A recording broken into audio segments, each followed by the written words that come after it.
At Talos, we know cybersecurity can be tough and you can't protect everything, but with Talos, you can secure what matters most. With Talos industry-leading platforms, you can protect critical applications, data, and identities, anywhere and at scale with the highest ROI. That's why the most trusted brands and largest banks, retailers, and healthcare companies in the world rely on Talos to protect what matters most. Applications, data, and identities. That's Talos, T-H-A-L-E-S. Learn more at talosgroup.com/cyber. No one should have to choose between their own safety and their pets. But nearly half of domestic abuse survivors delay leaving because they can't bring their pets with them. Purina is helping to create more pet-friendly domestic violence shelters through the Purple Leash Project, so survivors and their pets can escape and heal together. Visit Purina.com/purple to learn more.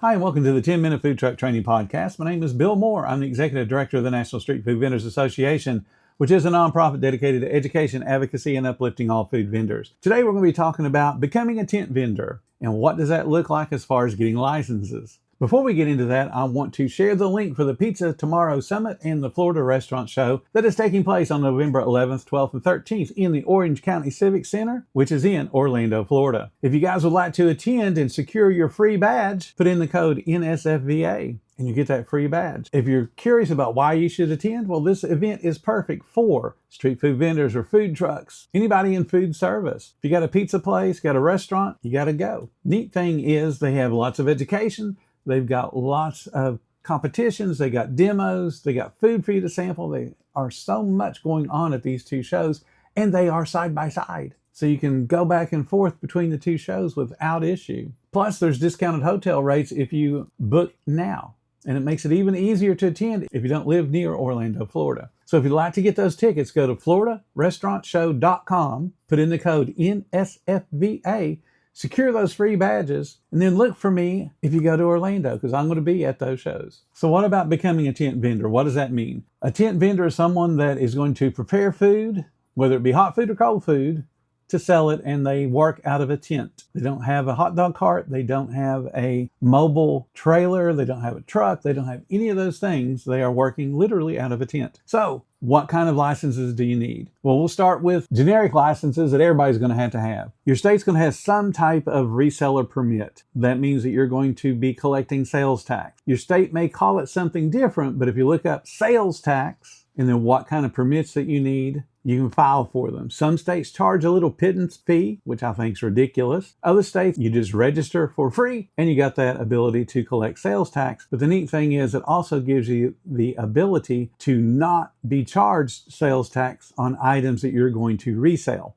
So for example, the napkins. Napkins would be sales taxed in almost every state. But if you're going to be giving those to your guest, technically you're reselling them. You don't pay sales tax on it. So it saves you a little bit of money. Now, the other thing that we got to consider, once we get beyond the sales tax, which is fairly easy, is does your county, does your city, and does your state require some type of business license? Now, this is not a food license. This is just the ability for you to transact business within the boundaries of that city, county, or state. Some counties have it, some counties don't. Some cities have it, some cities don't. So you got to go to the local authorities and ask them, I'm going to be setting up as a tent and I'm going to be selling food. What kind of licenses do I need to be able to transact business? Remember, it has nothing to do with what you sell. It just has to do with the fact that you're selling something. You're transacting business. So the plumber, who obviously is only selling services, not selling products, most likely has a business license in your area. You want the same thing, just the ability to transact business. Next thing you're going to check out, does your fire department require some type of inspection? And if I'm inside of a tent, what type of tent do I need? Some fire departments recommend or require a specific type of tent, one that's obviously fire retardant. Then they're going to want to control the fire extinguishers. It becomes really complicated if you're trying to cook, and certain pieces of equipment, they may require a hood, which is near impossible to do if you're a tent vendor. So you got to work through those obstacles as a tent vendor. I'm not saying that it's impossible, but it is an obstacle you have to work through. So you got to talk to the fire department before you ever get that far. You figured out the taxes, you figured out how to be a business, and you figured out if the fire department has a say-so in what you do. Now, the next thing you're going to need at minimum is going to be that food license. And this is where it gets a little bit more complicated, because everybody else up to this point is most likely, yes, you need it, or no, you don't need it. Now it gets complicated again in that you may have different paths to go down based on what you sell. So for example, state of Florida, I was asked to help somebody set up a tent vending business just a couple of days ago. And they want to sell Cubans. And they tell me that they're going to have everything already prepared, and all they're going to do under the tent is assemble the Cuban and then press it. Pressing it counts as cooking. So what that does is it narrows down what type of license they're going to need in the state of Florida, and then who is going to issue that license in the state of Florida. Our state is a little bit more complicated in how food licenses are issued. Your state may be a little bit easier. State of Florida, we have two entities that potentially could issue a license for a food vendor or a restaurant. And those two entities, depending upon what you sell, is which one is in charge. So for example, the Florida Department of Agriculture is going to give licenses to a tent vendor that only sells something like lemonade, cotton candy, or peanuts, or something that is very easy to do on site, low equipment needs, and it's also fairly safe as far as the food safety goes. And they could have an annual license because they're selling things that's not really very dangerous. On the other side though, if you want to cook, that's going to be the Department of Business and Professional Regulation. So cooking, any restaurant has this license from Florida, DBPR. All food trucks that cook, same thing. They got the license from DBPR. Now here's the issue.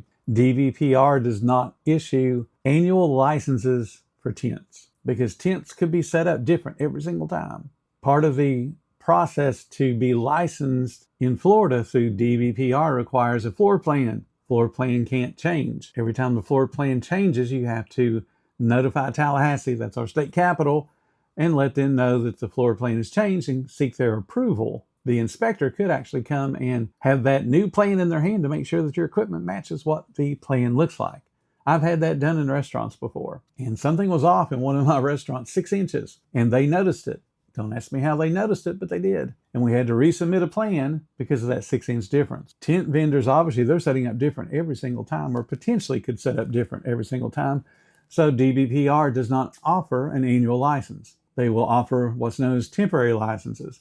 Most states have a temporary license. This allows people from one county to be able to transact business in another county when they're only there temporarily. Temporary licenses typically have a lower threshold for approval, which is good. But on the flip side of that, they're more expensive. If you try to stack them back to back to back, some counties will let you do that, some counties will not. So if you try to stack them back to back to back, they are very expensive.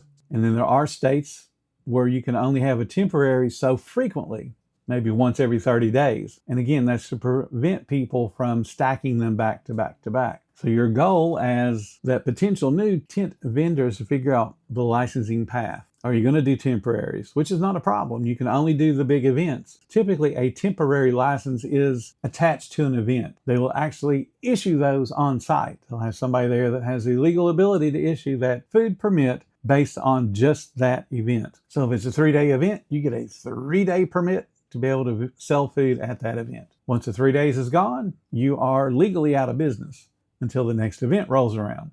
And that's not a problem for a whole bunch of tent vendors. The issue becomes when you walk into an event. Say you've got some local event going on. It's small, let's say. A couple of food trucks there. You see a couple of people selling food out of a tent. And then you see all kinds of crafts and games and that type of stuff. And you go, well, I got a tent. I got a pop-up tent. I can sell my hot dogs and I can make me some extra money. That's all well and good. But can you get licensed to do that beyond the event? I had somebody ask me about that just the other day. They wanted to work and sell at events like we talked about, the county fair or some local event going on where it's a defined 2, 3, 4 days, and then their permit would lapse. But they wanted to be able to take that tent and go set up at a parking lot and sell food. And I had to explain to them that most likely you can't. And then when they told me what state they were in, which was Florida, you definitely can't, because Florida doesn't issue annual permits to someone that works under a tent if they are cooking food. They can only be temporary.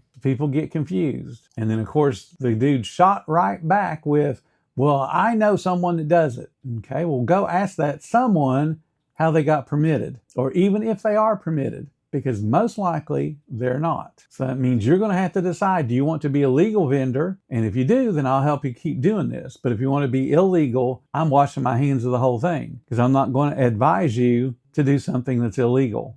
So it just comes down to, if you're going to be a tent vendor, if you're going to be a hot dog cart vendor, if you're going to be a food truck, a food trailer vendor, there is a path to do it right. Your state knows that path. Now, if you walk into City Hall and they throw their hands up and say, I don't know, just remember, that employee's best job opportunity in the whole world was to work for the government. That is not a good career path for a lot of people, because there's not a lot of upward mobility. They will be stuck behind that counter forever. So do they know everything about the permits in their city or their county or their state?